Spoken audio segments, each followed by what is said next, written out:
The Elorians, an ancient alien civilization renowned for their longevity and advanced technology, detected unusual signals from a distant planet called Earth. Concerned yet curious, they sent a delegation to investigate and potentially extend the hand of friendship. Leading the mission was Arvak, an experienced Elorian diplomat who valued peace above all. Upon entering Earth's orbit, Arvak convened his first meeting with his crew on their approach strategy. "We must tread carefully," Arvak advised, standing before a holographic image of Earth spinning slowly. "Humans are known for their unpredictability. Our goal is to establish a dialogue, not provoke a confrontation." His second-in-command, Telnor, a man of few words but deep insight, nodded. "We've observed their transmissions. They are a divided species but capable of great technological leaps. Caution will serve us well." As their sleek ship descended into the Earth's atmosphere, hidden from human eyes by advanced cloaking technology, Arvak initiated contact with Earth's leaders. John Harris, a former military strategist turned diplomat, was chosen to meet the alien visitors. The meeting place was a secluded desert area in Nevada, far from prying eyes. John arrived first, accompanied by Dr. Elias Miles, an expert in exobiology and a key advisor. "Remember, John, keep an open mind," Dr. Miles said as they awaited the Elorians' arrival. "This could change everything we know about life in the universe." John adjusted his jacket, his gaze fixed on the horizon. "I just hope they come in peace, Elias." Suddenly the air shimmered, and Arvak's ship materialized before them. The ramp descended, and Arvak stepped onto Earth soil, flanked by Telnor and two other Elorians. John stepped forward, extending a hand, a gesture he hoped would be understood as peaceful. "Welcome to Earth," John said. "I'm John Harris, and this is Dr. Elias Miles." Arvak accepted the handshake, his expression unreadable. "I am Arvak, and this is Telnor. We come in peace and hope to learn about each other as allies, not adversaries." John nodded, leading the group to a nearby setup of tables and chairs for their discussion. "Let's talk then, we have much to discuss."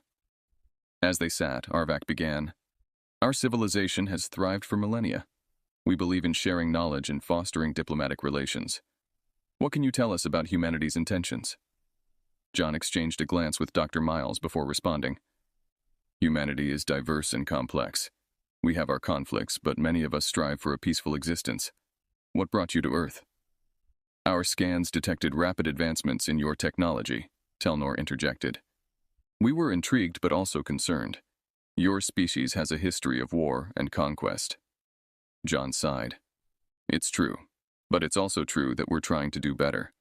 What do you hope to achieve from this meeting?" Arvak leaned in, his eyes locked on John's. "Understanding above all. We seek to understand your people to ensure that your growth does not become a threat to the cosmos." The conversation deepened, with both sides cautiously probing the other's intentions and capabilities. Dr. Miles shared insights into human biology and culture, while Arvak and Telnor explained Elorian technology and their philosophy of harm avoidance. As the sun set, the initial tension gave way to a cautious optimism. Both parties realized that while the road ahead would be fraught with challenges, this first meeting could mark the beginning of a significant chapter in the history of both their races. John stood, offering his hand again to Arvak. "Let's keep this dialogue open. We have much to learn from each other." Arvak clasped his hand, nodding. "Indeed, John Harris. Let this be the start of a fruitful relationship." As the Elorians returned to their ship, John and Dr. Miles watched them vanish into the night sky. "Elias, do you think we can trust them?" John asked, his voice low.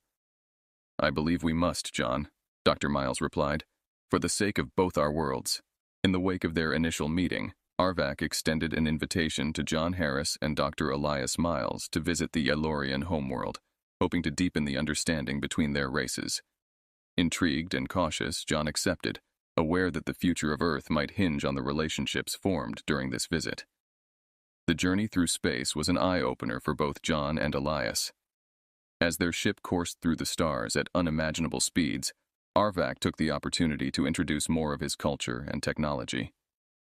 "Eloria is centuries ahead of Earth in terms of technology," Arvak explained, showing them a holographic display of his planet's sprawling cities and vast green landscapes. "We've eradicated disease, poverty, and war through our advancements." Elias, always the scientist, was fascinated. "Your medical technology must be extraordinary. Earth could benefit greatly from such advancements." John, however, remained focused on the diplomatic implications. "And what do you expect in return, Arvak?" Arvak's response was measured. "We seek partners in the cosmos, not vassals. We believe Earth has potential." Upon arriving at Eloria, the humans were struck by the harmonious integration of nature and technology. Buildings that spiraled elegantly into the sky were surrounded by lush gardens, and the air was crisp and clean, a stark contrast to many of Earth's polluted cities.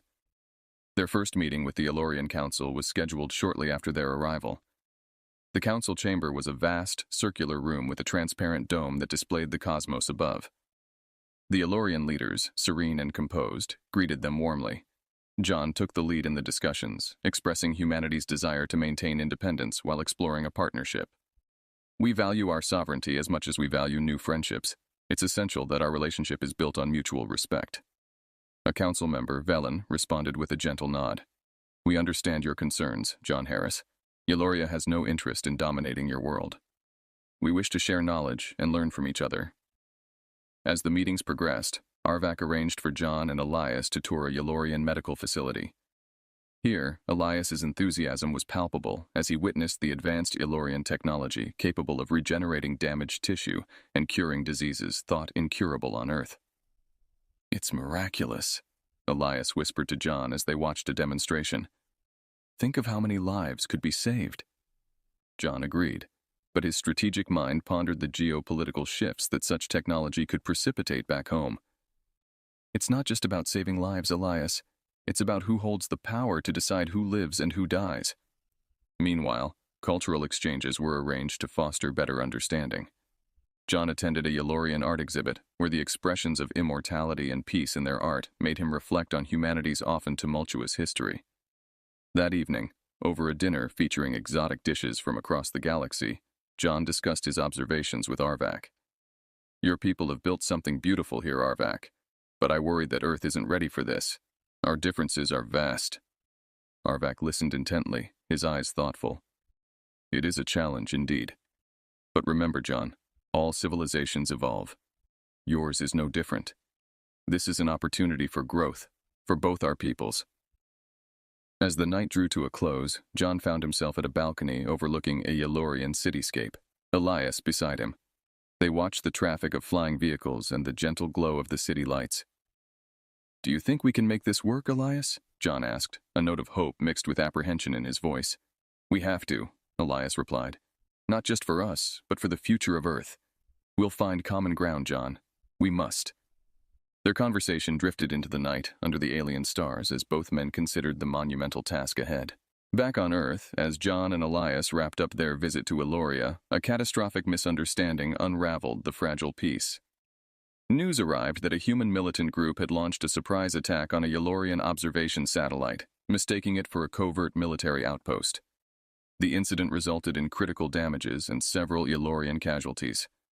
Arvak's calm demeanor cracked with the news. He confronted John and Elias in a secure meeting room. "This act of aggression was unprovoked," Arvak stated, his voice tense. "Our satellite was part of a civilian project aimed at studying cosmic phenomena. We fear this might escalate into a larger conflict."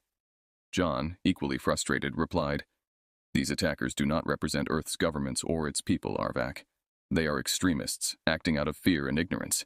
We must handle this delicately to prevent a full-scale war." Recognizing the gravity of the situation, Arvak agreed to withhold military retaliation temporarily. "I will take your words at face value, John. We need to act swiftly to de-escalate and show both our peoples that peace is still our priority." Upon their urgent return to Earth, John, Elias, and Arvak convened an emergency session with top global leaders and diplomats. In a secure, undisclosed location, they discussed the volatile situation. John laid out the stakes clearly. "We're on the brink of interstellar conflict, something none of us can afford. We must unite to address this threat internally and communicate our stance of peace to the Elorians." Dr. Elias Miles proposed a joint statement of peace and a cooperative investigation into the attack, emphasizing transparency and accountability. "We need to show the Elorians and our own people that we stand against such violence. We must protect our future." Arvak, representing the Elorian perspective, added, "My people demand justice, but we also crave stability. Let's use this incident as a cornerstone for a stronger, more resilient alliance. We need to educate our populations about each other to combat fear and prejudice. The leaders agreed to a plan involving increased security measures for all extraterrestrial operations, joint human-Ilorian peace rallies, and a media campaign to highlight the benefits of their burgeoning relationship. Meanwhile, John reached out to his old military contacts to track down the extremist group responsible for the attack. His friend, Colonel Mitchell, provided crucial intelligence. "We've got leads on the group's location," Mitchell reported. "They're hiding in a remote base in the Nevada desert. We can contain them, John, but it'll need to be a precise operation to avoid further bloodshed." John weighed his options and then made a decisive call. "Set up the operation, Mitchell. We need to shut them down before they cause any more damage. But keep it quiet and controlled. We can't afford more hostility." As military forces quietly surrounded the extremists' base, John and Arvak prepared a joint broadcast to the world, appealing for calm and unity. Their message emphasized shared goals and the potential benefits of human-Ilorian cooperation, which could lead to technological advancements and greater understanding of the universe. As the broadcast concluded, John turned to Arvak. "We're navigating through troubled waters, my friend, but I believe we can reach the shore together." Arvak nodded, appreciative of John's efforts. "Today, we've taken a crucial step back from the brink. Let's continue working to build trust and ensure this is the last of such misunderstandings." The crisis had barely been diffused when another challenge loomed on the horizon. Despite the swift action to contain the extremist group and the global broadcast calling for peace, a faction within the Ilorian government, skeptical of human intentions, demanded further assurances. These hardliners pushed for a demonstration of Earth's commitment to peace through tangible actions, not just words. John and Arvak convened once again, this time in a high-security facility in Switzerland, to brainstorm a path forward. Amidst the tension, John proposed a bold plan. "Let's launch a joint mission. We'll go to the location of the original satellite attack, retrieve the black box, and investigate together. It will show unity and transparency." Arvak, though hesitant, recognized the potential to sway his people's opinion. "It could work, John. Demonstrating our cooperation publicly and scientifically might convince the doubters on Illoria." With the plan set, John and Arvak assembled a diverse team of human and Ilorian experts and set out for the debris field in orbit around Earth. The mission was fraught with risk. Not only was the debris field dense and dangerous, but the political stakes were incredibly high. As their ship maneuvered through the scattered remnants of the satellite, Dr. Miles, who was part of the mission team, pointed out, "Each piece of debris here is a reminder of how fragile peace can be." The team managed to locate the black box, but just as they prepared to retrieve it, an alarm sounded. Another ship was approaching. It was a rogue faction from Earth, intent on sabotaging the mission to fuel further discord. John immediately took charge, coordinating with Arvak to form a defensive strategy. "We need to protect the retrieval team at all costs. Let's show that we stand united against any force that seeks to divide us." The ensuing confrontation was tense, with John and Arvak working seamlessly to outmaneuver the rogue ship. Using non-lethal tactics, they managed to disable the attacker's engines, allowing an international peacekeeping force to take them into custody. With the threat neutralized, the team successfully recovered the black box. The data it contained was vital, revealing that the satellite had indeed been unarmed and purely scientific, just as the Ilorians had claimed. Upon their return to Earth, John and Arvak presented their findings at a joint press conference. They stood side by side, displaying the recovered black box and detailing the mission. The transparency and successful cooperation went a long way in quelling the doubts and fears on both sides. This mission wasn't just about retrieving a piece of technology, John told the gathered reporters. It was about retrieving trust, about proving that we can work through our misunderstandings together. Arvak added, "The unity and bravery shown by our joint team today should be a beacon. Forgive me, a shining example for all our people. We face common challenges in the cosmos, and only together can we overcome them." The successful mission marked a turning point. The hardliners on Illoria were pacified, if not entirely convinced, and the rogue human faction's failure discouraged further unilateral actions. John and Arvak's efforts had not only averted a potential war, but also strengthened the bonds between humans and Ilorians. The future looked hopeful. The seeds of a lasting partnership, watered by the joint efforts of peace and cooperation, began to sprout, promising a brighter future for both civilizations. Following the successful resolution of the satellite incident, the goodwill between Earth and Eloria grew stronger. Yet, beneath this surface of burgeoning trust, an ancient secret of the Elorians threatened to disrupt the peace. Arvak revealed to John that the Elorians had discovered an artifact millennia ago, known as the Eternity Matrix, which held the key to their longevity and technological advancement. Arvak extended an invitation to John and Dr. Miles to visit a secluded Ilorian temple, where the artifact was kept under strict guard. He believed that sharing this secret with Earth could solidify their alliance. "This is our most guarded secret, John. I hope that in showing this to you, it will remove any last vestiges of doubt about our intentions," Arvak explained as their ship approached the temple. Located on a remote planetoid, the temple was a marvel of Elorian architecture, blending seamlessly into the surrounding rocky landscape. Its entrance was adorned with intricate carvings depicting the Elorians' journey through the stars.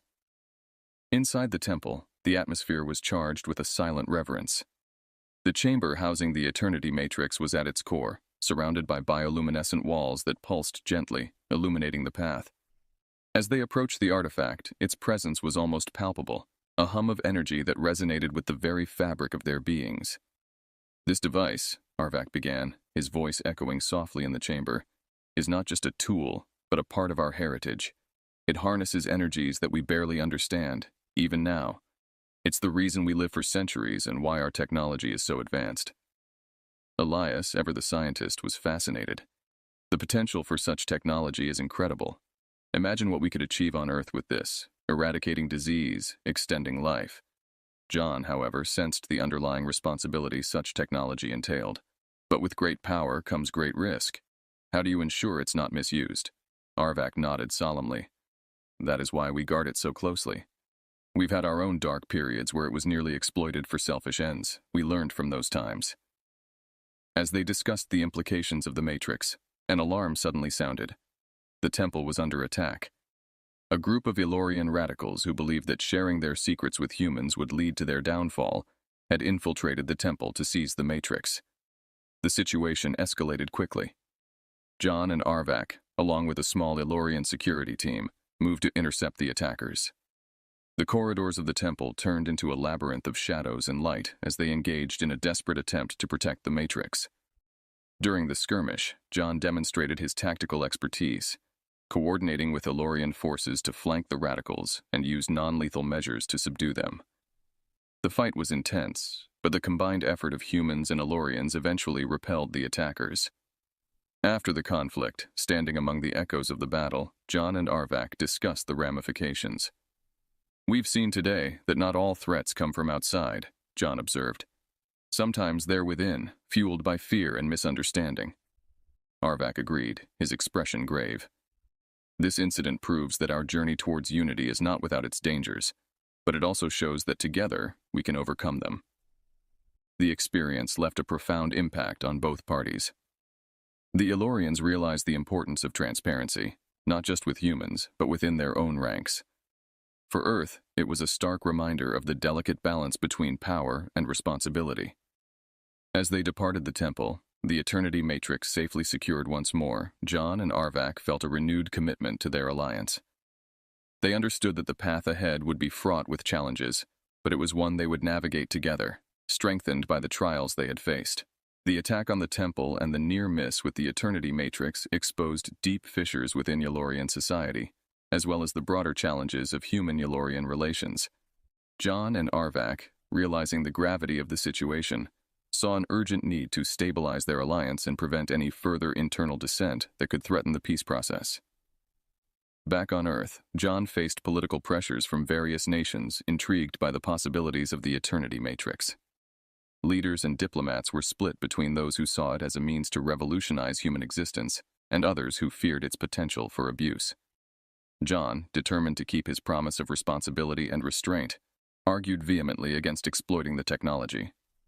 "We've seen firsthand the dangers it can pose, not just physically, but ethically," John stated during a tense international assembly. "We must respect the Elorian stewardship of the Matrix and learn from their history of cautious use." Meanwhile, on Eloria, Arvak dealt with his own crisis. The radical faction that had attacked the temple represented a growing segment of the Elorian populace that believed immortality was their race's gift and curse, not to be shared with the more volatile humans. Arvak, in a bid to quell the unrest, proposed an open forum with his people, broadcasted across Eloria and Earth, to openly discuss the implications of sharing their technology. During the forum, Arvak addressed his people with a calm but firm resolve. "We must not let fear dictate our actions," he urged. "The humans have shown themselves to be capable of great wisdom and restraint. We must give our alliance a chance to mature."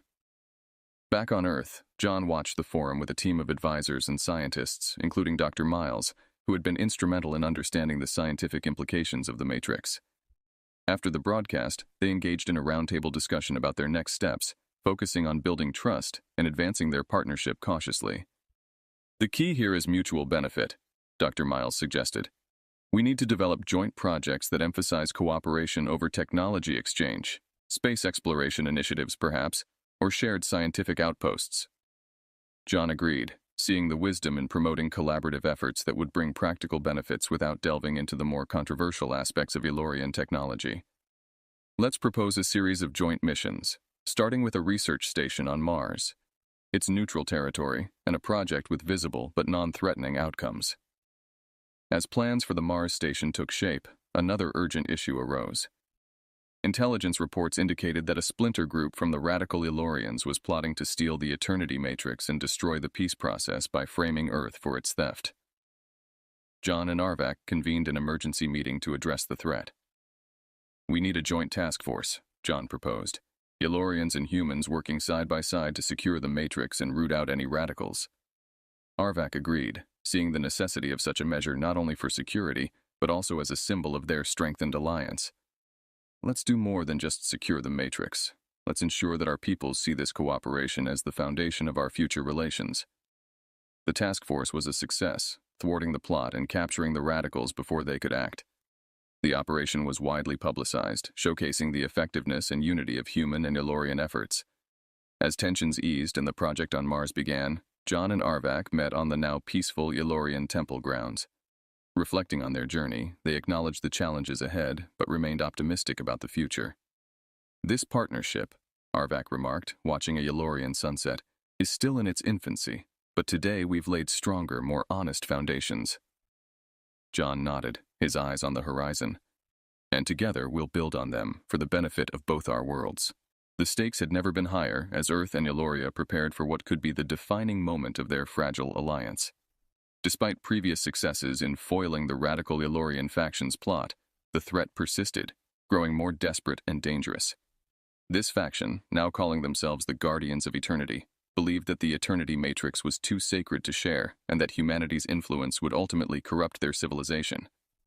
John and Arvak, having strengthened their bond through trials and tribulations, faced this new challenge with a determined, united front. Arvak received intelligence that the Guardians were amassing a significant force on a remote asteroid base, likely preparing for a major strike to seize the Matrix. Realizing the gravity of the threat, John proposed a preemptive strike. "We need to take them out before they can launch any attack. It's risky, but waiting could put both our worlds in jeopardy." Arvak agreed, albeit with reservations about the potential for loss on both sides. "Your tactical expertise has been invaluable, John.